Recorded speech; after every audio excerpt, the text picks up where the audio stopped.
오늘 말씀은 호세아서 5장 1절에서 15절까지 말씀인데요. 1절에서 4절까지만 읽도록 하겠습니다. 제사장들아 이를 들으라. 이스라엘 족속들아 깨달으라. 왕족들아 귀를 기울이라. 너희에게 심판이 있나니 너희가 미스바에 대하여 올무가 되며 다볼 위에 친 그물이 됨이라. 패역자가 사륙죄에 깊이 빠졌음에 내가 그들을 다 벌하노라. 에브라임은 내가 알고 이스라엘은 내게 숨기지 못하나니 에브라임아 이제 네가 음행하였고 이스라엘이 더러워졌느니라. 그들의 행위가 그들로 자기 하나님에게 돌아가지 못하게 하나니 이는 음란한 마음이 그 속에 있어 여호와를 알지 못하는 까닭이라. 아멘. 아침 묵상을 통해서 하나님의 은혜가 우리 가운데 있기를 간절히 원합니다. 이 5장은 호세아서에서 가장 강력한 심판 메시지를 선언하는 본문입니다. 이 전반부 1절에서 7절은 남유다를 죄악으로 이끈 이 북이스라엘 지도자들의 문제를 지적하고 또 후반부 8절에서 15절은 남유다와 북이스라엘 모두에게 진노하시는 하나님의 심판을 강조합니다. 1절부터 살펴보면 구체적으로 제사장, 이스라엘 족속, 왕족들 향해 심판이 선포되죠. 학자들은 이 이스라엘 족속을 이스라엘의 모든 사람으로 보지 않고 이스라엘 지도자로 봅니다. 이 족속이라고 번역된 이 단어가 히브리어로 베트인데 이 베트의 뜻이 집이라는 뜻입니다. 즉 이스라엘의 집이라는 뜻이죠. 이는 그 당시 이스라엘 지도자를 의미하는 표현으로 쓰였다고 합니다. 그래서 1절은 제사장, 지도자, 왕족들을 향한 하나님의 심판 선포의 말씀이죠. 이들이 북이스라엘을 타락하게 만든 주범이라는 것입니다. 제사장으로서, 지도자로서, 왕족으로서 영적 솔선수범을 보여야 하는데 반대로 행했다는 거죠. 그로 인해서 북이스라엘의 우상 숭배가 만연하게 되었습니다. 4절은 죄의 속성을 말해주고 있습니다. 그들의 행위가 그들로 자기 하나님에게 돌아가지 못하게 하나니 이는 음란한 마음이 그 속에 있어 여호와를 알지 못하는 까닭이라. 그들이 악한 행위를 계속하니까 그 행위들이 그들을 하나님께 돌아가지 못하게 한다는 겁니다. 죄는 사람의 마음을 사로잡아서 묶어두죠. 그것을 계속해서 탐닉하게 만듭니다. 사람을 죄의 노예로 만들죠. 그리고 하나님을 아는 것을 거부하고 오히려 교만하게 만듭니다. 그래서 5절 전반부를 보면 그들의 얼굴에 교만이 드러났다라고 말하고 있습니다. 그러면서 수많은 제사를 드립니다. 6절 전반부를 보면 양도 아니고 소도 아니고 양떼를 끌고 소떼를 끌고 옵니다. 제사만 많이 드리면 엄청난 제사물을 하나님께 바치면 하나님이 기뻐할 거라고 생각하는 거죠. 하나님이 자신들을 용서해 주시고 보호해 주실 거라고 생각하는 겁니다. 그러나 6절 후반부는 뭐라고 말하고 있습니까? 하나님이 이미 그들에게서 떠났다라고 말하고 있죠. 즉 수많은 양떼와 소떼를 하나님이 받지 않으신다는 겁니다. 그들이 하나님을 향한 정조를 잃었기 때문에 하나님은 그들의 예배를 외면하신 것이죠.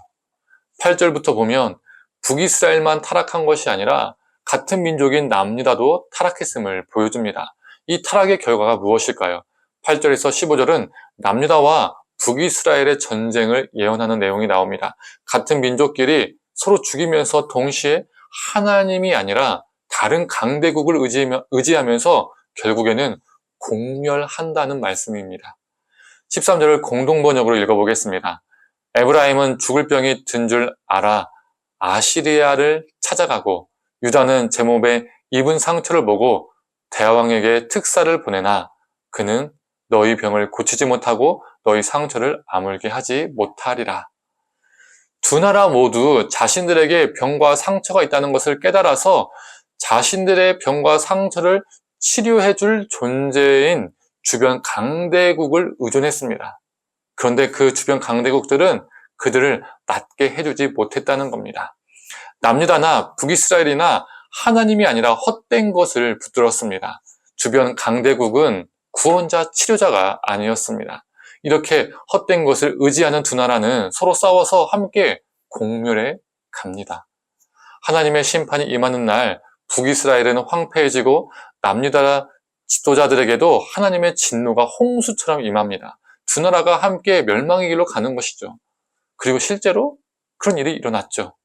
먼저 북이스라엘에게 일어났고 그 다음에 남유다에게 일어났습니다. 멸망했습니다.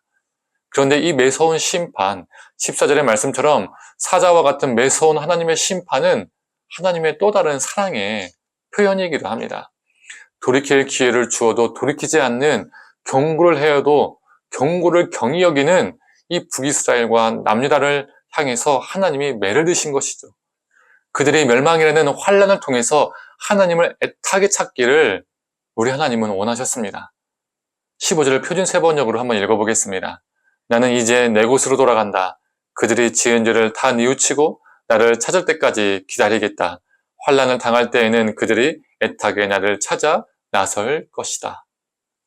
환난을 통해서라도 두 나라가 돌이키고 돌아오길 원하시는 하나님의 마음입니다. 이것이 하나님의 사랑이죠. 자신의 백성들이 돌이키는 것을 기다리시는 분이십니다. 성도님들, 하나님을 의지하지 않고 다른 무엇인가를 의지하는 죄는 나만 죽는 게 아닙니다. 나 말고 다른 사람도 죽게 합니다. 공멸하게 합니다. 지도자들이 백성들과 함께 타락해서 공멸해갔고 북이스라엘과 남유다가 함께 공멸해 갔던 것처럼 말이죠. 성도님들, 하나님이 우리에게 경고하실 때 무시해서 공멸하는 자가 아니라 하나님이 우리에게 경고하실 때에 돌이키는 자가 되기를 원합니다. 사랑이 많으신 하나님은 우리가 돌이킬 때에 우리를 팔 벌려 안아주십니다. 환난을 받은 후에 하나님을 간절히 구하는 자가 아니라 환난을 받기 전에 우리가 정신을 똑바로 차리고 매 순간 하나님을 간절히 애타게 찾으며 살아가는 저와 성도님들 되기를 간절히 소망합니다. 함께 기도하겠습니다. 하나님을 떠나고 헛된 것을, 강대국을 의존했던 남유다와 북이스라엘의 공멸을 보게 됩니다.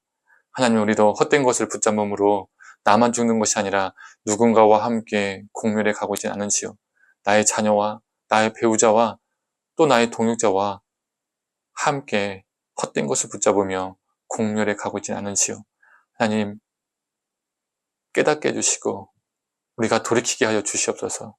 하나님의 매를 맞음으로 정신 차리기 것이 아니라 매를 맞기 전에 정신 차려서 하나님께 돌이키게 하여 주시고 하나님을 의지하게 하여 주시고 우리를 사랑으로 품으시고 안아주시는 그 사랑에 우리가 안기게 하여 주시옵소서.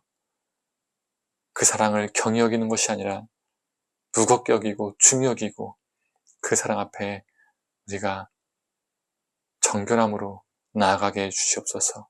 감사드리며 사랑에 많으신 예수님의 이름으로 기도드립니다. 아멘.